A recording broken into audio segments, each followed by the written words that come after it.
उसके बाद में हमारा सीन शिफ्ट होता है और हमें यहाँ पर ऑल्फ्रेड और यहाँ पर आया की और सीन दिखाया जाता है, जहाँ पर ऑल्फ्रेड को ऐसा लग रहा था कि जैसे उसने यहाँ पर आया को मार दिया है और उसे यहाँ पर ख़त्म कर दिया है बिल्कुल ही। लेकिन तभी अचानक से हम देखते हैं कि उसे यहाँ पर काफ़ी ज़्यादा फॉग दिखाई देने लगती है। तभी वो सोचता है कि आखिर ये क्या हो रहा है। हम देखते हैं जो यहाँ पर आया होती है वो अचानक से उसके सामने से गायब हो जाती है और उसके पीछे आती है और उससे कहती है कि क्या तुम सरप्राइज्ड हो ऑल्फ्रेड? मुझे अच्छे से पता है कि तुम यहाँ पर फिर से मेरे मैजिक से यहाँ पर सरप्राइज हो चुके हो और तुम हमेशा से ऐसा ही कर रहे थे। लेकिन ऑल्फ्रेड को यहाँ पर कुछ भी समझ नहीं आ रहा था। वो कह रहा था कि आखिर ये पॉसिबल कैसे हो सकता है और यहाँ पर तुम अब भी ये जानना चाहते हो कि आखिर ये मैंने कैसे किया है। और हम देख रहे थे कि जो यहाँ पर आया है उसने यहाँ पर अपने मैजिक के साथ में ऑल्फ्रेड को अपने कुछ धागों के अंदर बांध लिया था। जो आया होती है वो यहाँ पर आगे यहाँ पर ऑल्फ्रेड से कहती है कि तुम्हें ये अच्छे से पता होगा ऑल्फ्रेड कि यहाँ पर जो कितनी भी ज़्यादा रेस क्यों ना हो, यहाँ पर जितने भी जाति के लोग हैं यहाँ पर उनके पास में दूसरी जाति के लोगों से जादू जो होते हैं उनसे बचने के यहाँ पर नेचुरल टेक्निक्स होती हैं। इसी वजह से यहाँ पर जो लोग वाटर मैजिक का यूज़ कर सकते हैं वो कभी भी किसी भी जो पर्सन की बॉडी है उससे ब्लड को नहीं निकाल सकते हैं। और जो लोग यहाँ पर मैजिक का यूज़ करते हैं वो यहाँ पर किसी भी बंदे की बॉडी से आयरन को नहीं निकाल सकते हैं। और इसी तरह से जो यहाँ पर एयर को यहाँ पर जो लोग मैजिक के रूप में यूज़ करते हैं वो कभी भी किसी भी बंदे के लंग्स से यहाँ पर ब्रीथ को यहाँ पर आउट नहीं कर सकते हैं। लेकिन ये तब तक ही काम करता है, जिस पर ऑल्फ्रेड कहता है कि ये तब तक ही काम करता है जब तक आप उस बंदे के डायरेक्ट कांटेक्ट में ना आ जाएं तब तक। जिस पर जो हम देख पा रहे थे जो यहाँ पर आया थे उसने यहाँ पर अपने जो मैजिकल थ्रेड्स थे उन्हें यहाँ पर उस ऑल्फ्रेड के ऊपर बांध दिया था, जिससे यहाँ पर ऑल्फ्रेड को काफ़ी ज़्यादा घुटन होने लगती है। मैंने यहाँ पर तुम्हारे डिफेंस को वीक कर दिया, तुम्हें ऐसे सोचने दिया कि यहाँ पर जो तुम हो उसके पास काफ़ी ज़्यादा अपर हैंड है फाइट के अंदर। इसी वजह से जो तुम्हारा इतना बड़ा यहाँ पर जो अर्थ का बना हुआ जो आर्मर था वो यहाँ पर उसकी वजह से तुम्हारा दिमाग कमज़ोर हो चुका था। फिर हम यहाँ पर ऑल्फ्रेड की ओर देखते हैं जो कि यहाँ पर ये सोच रहा होता है कि मैं ये देख सकता हूँ कि यहाँ पर जितनी भी मैं सांसें ले रहा हूँ वो इस वजह से हैं क्योंकि जो आया है वो इसके लिए यहाँ पर अलाउ कर रही है। इनमें से कोई भी सांस यहाँ पर मेरी आखिरी हो सकती है।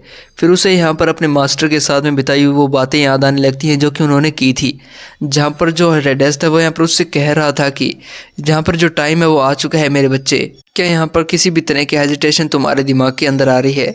जिस पर जो यहाँ पर ऑल्फ्रेड होता है वह यहाँ पर उससे मना कर देता है। और ये वही बातें थी जो कि यहाँ पर हमें पिछले चैप्टर्स के अंदर भी दिखाई जा चुकी हैं। यहाँ पर आगे जो यहाँ पर रेडेस होता है वो ऑल्फ्रेड से कहता है कि मुझे बस एक ही चीज़ का रिग्रेट है कि तुम यहाँ पर हमारे इन लोगों की यहाँ पर ऐसी खुशहाल ज़िंदगी को देखने के लिए नहीं रहोगे। यहाँ पर वो आगे कहता है कि काश अगर तुमने यहाँ पर उस असुरा के छोड़कर यहाँ पर मुझसे बॉन्ड बना लिया होता पहले ही तब। जिस पर ऑल्फ्रेड उससे मना करते हुए कहता है कि ऐसी कुछ चीज़ें हैं जिनको हम कभी भी नहीं बदल सकते हैं।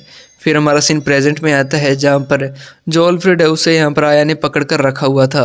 फिर हम यहाँ पर ऑल्फ्रेड की बातें सुनते हैं जो कि यहाँ पर आया से कह रहा होता है कि ये बिल्कुल बकवास होगा अगर मैं यहाँ पर आप सभी लोगों को यहाँ पर मेरे मास्टर रेडेस पर मर्सी दिखाने के लिए कहूँ तो, लेकिन प्लीज़ यहाँ पर आप मीका को ज़रूर छोड़ देना। यहाँ पर ये मेरी ही गलती थी जिसकी वजह से यहाँ पर जो मीका है वो यहाँ पर फंस चुकी है। जिस पर जो आया होती है वो कहती है कि ये तुम अच्छे से जानते हो कि ये सब चीज़ें यहाँ पर मुझ पर काम नहीं करने वाली है। बाद में हम देखते हैं जो यहाँ पर ऑल्फ्रेड होता है वो यहाँ पर आखिरी सांसों में कहकर जाता है कि मुझे आपके साथ में काम कर कर काफ़ी ज़्यादा ऑनर महसूस हुआ है। जिस पर जो आया होती है वो भी उससे यही बात करती है। जिसके बाद में जो आया होती है वो अपने थ्रेड्स को तोड़ देती है, जिसकी वजह से जो ऑल्फ्रेड है वो वहीं पर मारा जाता है। और हमें थोड़ी सी उसकी और पास्ट की मेमोरीज दिखाई जाती हैं, जहाँ पर हम देख पा रहे थे कि जहाँ पर जो ऑल्फ्रेड होता है वो यहाँ पर रेडेस से कह रहा होता है कि मैं अच्छे से जानता हूँ कि जो आपकी ये सभी काम है वो हमारे लोगों के लिए है, लेकिन ये वही लोग हैं जिन्होंने यहाँ पर मुझे मारा था, पीटा था, क्योंकि यहाँ पर मैं जब स्ट्रीट पर रहा करता था। यहाँ पर इसके पीछे कि मैं यहाँ पर कोई भी हेजिटेशन नहीं कर रहा हूँ इस काम को करने के लिए, वो सिर्फ इस वजह से है क्योंकि ये आपकी इच्छा है। फिर उसके बाद में हम यहाँ पर ऑल्फ्रेड का मरा हुआ चेहरा देखते हैं, जिसके बाद में जो आया होती है वो यहाँ पर ऊपर की ओर देखते हुए सोच रही होती है कि शायद यहाँ पर जो आर्थर है उसकी फ़ाइट काफ़ी ज़्यादा खतरनाक चल रही होगी। मैं ये उम्मीद करती हूँ कि जो आर्थर है वो बिल्कुल ठीक होगा। फिर हमारा सीन सीधा आर्थर की ओर ही दिखाया जाता है, जहाँ पर जैसे ही उसने यहाँ पर अपनी स्वॉर्ड को उस रूटो के अंदर डाला था, वैसे ही रूटो यहाँ पर उससे हंसते हुए कहता है कि तो अगर तुम यहाँ पर मेरी वीकनेस को ढूंढ सकते हो इतने ज़्यादा कम टाइम के अंदर, तो क्या ऐसा नहीं है कि मैं यहाँ पर तुम्हारी वीकनेस को ढूंढ पाऊंगा इतने कम ज़्यादा टाइम में। फिर उसके बाद में यहाँ पर जो ऊटो था उसने यहाँ पर अपने अटैक को आर्थर के ऊपर कर दिया था, जिसकी वजह से जो आर्थर है उसे यहाँ पर पीछे हटना पड़ता है। लेकिन आर्थर है उसे यहाँ पर इन अटैक से बचने में काफ़ी ज़्यादा परेशानी हो रही थी, क्योंकि अटैक तो काफ़ी सारे थे और काफ़ी ज़्यादा स्पीड से आ रहे थे। लेकिन आर्थर था वो अपनी पूरी कोशिश कर रहा था इनसे बचने में, लेकिन ये उसके लिए भी काफ़ी ज़्यादा मुश्किल था। इसलिए यहाँ पर वो गिरते हुए यहाँ पर सिल्विया को आवाज़ देता है ताकि वो उसे यहाँ पर से लेकर जा सके। लेकिन हम क्या देखते हैं कि यहाँ पर जो ऊटो था उसने अपने स्पाइक्स के साथ में मिलाकर एक काफ़ी ज़्यादा बड़ा अटैक बना लिया था, जिसे उसने यहाँ पर आर्थर की ओर छोड़ दिया था, जो कि आर्थर के काफ़ी ज़्यादा पास में पहुँच चुका था। आर्थर अपने यहाँ पर आइस मैजिक का यूज़ करता है और उन इस अटैक से साथ में बचने की कोशिश करता है, लेकिन जो वो अटैक था वो काफ़ी ज़्यादा स्ट्रॉन्ग था, जहाँ पर जो आर्थर उसे काफ़ी ज़्यादा मुश्किल से रोक तो लेता है। जिसके बाद में जो ऊटो होता है वो दोबारा से अपने उसी अटैक के साथ में उसके ऊपर स्पाइक्स के साथ में अटैक कर देता है। फिर उसके बाद में हम देखते हैं जो यहाँ पर ऊटो होता है उसने आर्थर के ऊपर दोबारा से अपने स्पाइक्स के साथ में अटैक कर दिया था, जो कि काफ़ी ज़्यादा स्ट्रॉन्ग लग रहा था और ऐसा नहीं लग रहा था कि जैसे कि आर्थर इनसे बच भी पाएगा। लेकिन आर्थर अपने स्टैटिक वॉइड का यूज़ करता है, जिसके अंदर उसे सब कुछ काफ़ी ज़्यादा स्लो दिखाई देता है, जिसकी मदद से वो यहाँ पर उस अटैक से तो बच जाता है, फिर जाकर सीधा सिल्विया के ऊपर गिरता है। सिल्विया उससे कहती है कि शुक्र है तुम उस अटैक से बच चुके हो। लेकिन दूसरी तरफ जो ऊटो होता है वो यहाँ पर काफ़ी ज़्यादा हंसते हुए आर्थर के इतनी ज़्यादा नज़दीक पहुँच जाता है और आर्थर को पता भी नहीं चलता है, वो इतना ज़्यादा तेज़ था। वो उससे कहता है कि आखिर तुमने मेरे इस अटैक को डोज कर लिया है, मुझे ये देखकर काफ़ी ज़्यादा अच्छा लग रहा है, मैं इससे काफ़ी ज़्यादा इम्प्रेस्ड हो चुका हूँ। फिर वो यहाँ पर एक अपने अटैक को सीधा उन दोनों के ऊपर करता है, जिसकी वजह से आर्थर और सिल्विया दोनों नीचे की ओर गिरने लगते हैं। आर्थर यहाँ पर सिल्विया को कहता है कि वापस अपनी छोटी वाली फॉर्म में चली जाए, लेकिन जिस पर सिल्विया उसे मना करते हुए कहती है कि तुम्हारे पास इनफ माना नहीं है कि तुम यहाँ पर इस इम्पैक्ट को झेल पाओगे जब तुम यहाँ पर नीचे गिरोगे। जिस पर आर्थर कहता है कि तो फिर क्या हुआ, लेकिन सिल्विया कहती है कि नहीं, मेरी बॉडी इस इम्पैक्ट को झेल सकती है और यहाँ पर काफ़ी हद तक इस फोर्स को कम कर देगी। जिस पर आर्थर कहता है कि नहीं, तुम ऐसा नहीं कर पाओगी। लेकिन सिल्विया उसकी बात नहीं मानती है और यहाँ पर आर्थर को अपनी बॉडी के साथ में लपेट देती है, जिसके बाद में वो नीचे की ओर गिरने लगते हैं काफ़ी ज़्यादा स्पीड से। जिस पर ऊटो जो होता है वो यहाँ पर उसके ऊपर भी अटैक कर देता है, जहाँ पर सिल्विया ने उसे यहाँ पर बचाने के लिए अपनी बॉडी को काफ़ी ज़्यादा मुश्किल से ही रोक रखा था। फिर वो दोनों यहाँ पर काफ़ी ज़्यादा ज़ोर से यहाँ पर ज़मीन के अंदर घुस जाते हैं, जिसकी वजह से वहाँ पर काफ़ी बड़ा धमाका भी हुआ था। और दूसरी तरफ हमें दिखाया जाता है जो आया होती है वो यहाँ पर सभी बच्चों को जो कि यहाँ पर स्लेव्स थे उन्हें यहाँ पर अलग कर रहे होते हैं और उन्हें रेस्क्यू करने की तैयारी कर रहे थे। लेकिन तभी उनके पीछे काफ़ी ज़्यादा बड़ा धमाका होता है, जो कि कोई और नहीं बल्कि आर्थर और सिल्विया थे, जिसे देखकर जो यहाँ पर वो सभी लोग थे काफ़ी ज़्यादा हैरान हो चुके थे कि आखिर ये क्या हुआ है। तभी हम सिल्विया और आर्थर की ओर देखते हैं, जहाँ पर आर्थर यहाँ पर अनकॉन्शियस होने लगा था, लेकिन उससे पहले वो यहाँ पर सिल्विया को उठाने की कोशिश कर रहा था, लेकिन सिल्विया कोई भी जवाब नहीं दे रही थी। लेकिन हम देखते हैं जो सिल्विया थी वो यहाँ पर सारे अटैक्स के अंदर गिर चुकी थी और उसके ऊपर काफ़ी ज़्यादा अटैक्स लगे हुए थे। ऐसा लग रहा था कि जैसे कि सिल्विया यहाँ पर नहीं रही है, इसलिए आर्थर वहाँ पर काफ़ी ज़्यादा ज़ोरों से चिल्लाने लगता है और यहाँ पर उसे अपनी पास्ट लाइफ की मेमोरीज आने लगती है कि जहाँ पर उसने अपने लव्ड वंस को पहले भी खो दिया था, जहाँ पर वो ऐसे ही रोया था जब यहाँ पर हेडमास्टर मारी गई थी, जहाँ पर वो उसे उठाने की कोशिश करते लगता है। और इसी के साथ में हमें उसकी पास्ट मेमोरीज में भी दिखाया जा रहा था कि कैसे वहाँ पर उसे पता लगाने की कोशिश की थी कि यहाँ पर इस सभी के पीछे कौन था। इसलिए वो यहाँ पर अपनी ट्रेनिंग भी करता है, जिसकी वजह से वो स्ट्रॉन्ग हो पाए और उन सभी लोगों से बदला भी ले पाए। और यहाँ पर प्रेजेंट में हम देख रहे थे कि जो आर्थर था वो यहाँ पर ईथर की मदद से यहाँ पर सिल्विया को हील करने की कोशिश करता है, लेकिन वो ऐसा नहीं कर पा रहा था। सिल्विया अभी भी नहीं उठ रही थी। आर्थर वहाँ पर काफ़ी ज़्यादा रो रहा था और यहाँ पर सिल्विया को उठाने की कोशिश कर रहा था, लेकिन तभी उसके पास किसी की आवाज़ आती है। वो उससे कहते हैं कि यहाँ पर जो तुम्हारा बीस्ट है वो काफ़ी ज़्यादा जल्दी ठीक हो जाएगा और वो अभी तक ज़िंदा है। जब यहाँ पर पीछे मुड़कर देखता है तो वो देखता है कि वहाँ पर कोई और नहीं बल्कि स्कायद खड़ी थी, जिसने अपने हाथों में यहाँ पर अधमरे ऊँटों को उठाया हुआ था। आर्थर ये देखकर काफ़ी ज़्यादा हैरान हो जाता है, क्योंकि उसे याद आता है कि ये वही स्कायद है जो कि यहाँ पर उसे केव के अंदर मिली थी और यहाँ पर उसे पता था कि आर्थर वही था जहाँ पर वो छुपा हुआ था। लेकिन आर्थर ये सोच रहा था कि अगर ये यहाँ पर है तो इसका मतलब ये मुझे मार भी सकती है, कि अगर इसने यहाँ पर मेरे साथ फाइट करने की कोशिश की तो यहाँ पर मैं कुछ भी नहीं कर पाऊँगा। और वैसे भी ये यहाँ पर कब आई मुझे ये पता भी नहीं चला, और यहाँ तक कि मैं इसका माना तक सेंस नहीं कर पाया था। आर्थर कहता है कि अगर यहाँ पर स्काइथ ने फाइट करने की कोशिश की तो यहाँ पर मैं कुछ कर भी नहीं पाऊँगा। वैसे भी अगर इसे मुझे मारना होता ये कब की मार चुकी होती। जहाँ पर हम देखते हैं जो आर्थर तब किसी चीज़ को देखकर हैरान हो जाता है, क्योंकि वो देखता है जो स्काइथ है उसने यहाँ पर जो ऊँट है उसकी सभी हॉर्न्स को उखाड़ लिया है और यहाँ पर उसकी तरफ फेंक दिया था।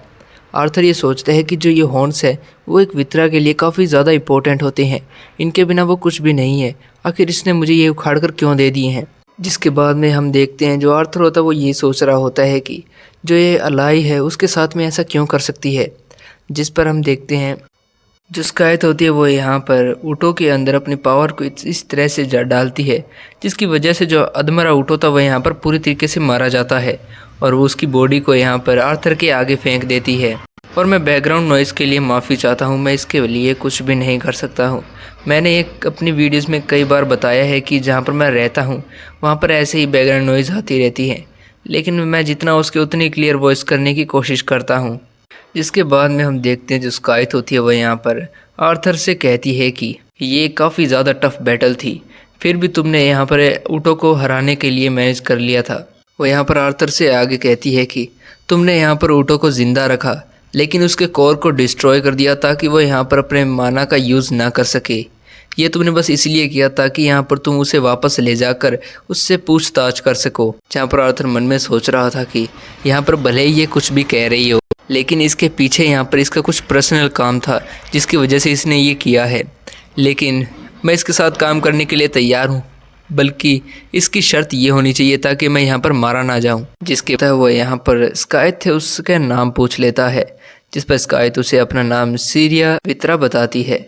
जहाँ पर हमें उसके बाद में जो आर्थर होता है वो वहाँ पर उससे थैंक यू कहता है, जिसके ऊपर जो वो स्काइथ थी वो यहाँ पर उस पर हंसते हुए यहाँ पर उससे कहती है कि ये काफ़ी ज़्यादा अजीब बच्चा है। फिर उससे कहते हुए जाती है कि तुम यहाँ पर स्ट्रॉन्ग बनना, वो भी काफ़ी ज़्यादा फास्ट है, वो भी हम दोनों के लिए। इसके बाद में आगे स्काइथ कहती है कि जो ये ऊँटों के हॉर्न है ये यहाँ पर काफ़ी ज़्यादा बढ़िया रिसोर्सेज हो सकते हैं, लेकिन तभी जब तुम यहाँ पर इनके अंदर स्टोर्ड माना को यूज़ कर सको। जहाँ पर आर्थर उन हॉर्न को देखता है और यहाँ पर अपने पीछे बैठी सिल्विया के साथ में लगकर यहाँ पर बेहोश होने लगता है। वो यहाँ पर अनकॉन्शियस होने ही वाला था। उसकी आंखें बंद होने से पहले तभी उसे कोई बुलाता है। जहाँ पर वो आंखें खोलते ही देखता है तब यहाँ पर जो टेरेसा होती है उसकी तरफ भागते हुए आ रही होती है। वो उससे कहती है कि आर्थर, मैं यहाँ पर तुम्हें काफ़ी ज़्यादा टाइम से ढूंढ रही थी, आखिर तुम कहाँ पर थे। जो आर्थर होता है वह यहाँ पर टेरेसा को देखता है और थोड़ा खुश हो जाता है, लेकिन तभी उसे समझ आ जाता है कि जो उसका माना है वो काफ़ी ज़्यादा कम हो चुका है, इसकी वजह से यहाँ पर मुझे हेलुसिनेशन हो रही हैं। लेकिन फिर भी वो आगे कहता है कि ये काफ़ी ज़्यादा अच्छा होगा, आफ्टर वॉर में हम यहाँ पर काफ़ी ज़्यादा अच्छे से हैप्पीली रह सकते हैं, हमारी जो लाइफ है वो काफ़ी ज़्यादा अच्छी होगी। जिस पर जब हम देखते हैं टेरेसा वो काफ़ी ज़्यादा अजीब सा मुंह बना लेती है और यहाँ पर आर्थर से कहती है कि आखिर तुम्हें ऐसा क्यों लगता है कि हम यहाँ पर वॉर के बाद में यहाँ पर खुश हो जाएंगे, क्या तुम सच में इस खुशी को डिज़र्व करते हो। ये सुनकर जो आर्थर था वो यहाँ पर झटके से खड़ा हो जाता है। फिर हम देखते हैं जो आर्थर था वो काफ़ी ज़्यादा घबराया हुआ था, वो काफ़ी ज़्यादा अजीब से बिहेव कर रहा था। जो टेरेसा थी वो यहाँ पर आर्थर से आगे कहती है कि क्या तुम्हें सच में लगता है कि तुम अच्छे से जी पाओगे, जो तुमने उनके साथ किया है उसके बाद में वो नहीं मरते अगर तुम यहाँ पर अपनी सेल्फिशनेस को नहीं दिखाते तो यहाँ पर सिर्फ तुम्हारी गलती है जिसकी वजह से वो लोग मारे गए। आर्थर को काफ़ी ज़्यादा हिल्यूसिनेशंस होने लगती हैं, जैसे कि वो यहाँ पर एक खून के तालाब के ऊपर बैठा है और उसे यहाँ पर अपनी रिफ्लेक्शन में यहाँ पर किंग ग्रे की जो फोटो है वो दिखाई दे रही थी। जहाँ पर वो आगे कहती है कि भले ही तुम कोई भी हो, किंग ग्रे या फिर आर्थर लेविन, तुम यहाँ पर हमेशा अकेले ही जिंदा रहोगे आर्थर, जो भी तुम्हारे साथ के होंगे वो सभी लोग मारे जाएंगे। वो ये सभी बातें बार बार दोहराने लगती हैं। यहाँ पर आर्थर यहाँ पर काफ़ी ज़्यादा घबरा चुका था और यहाँ पर जो टेरेसा उसे देखता है जहाँ पर उसके मुंह से खून भी निकलने लगा था।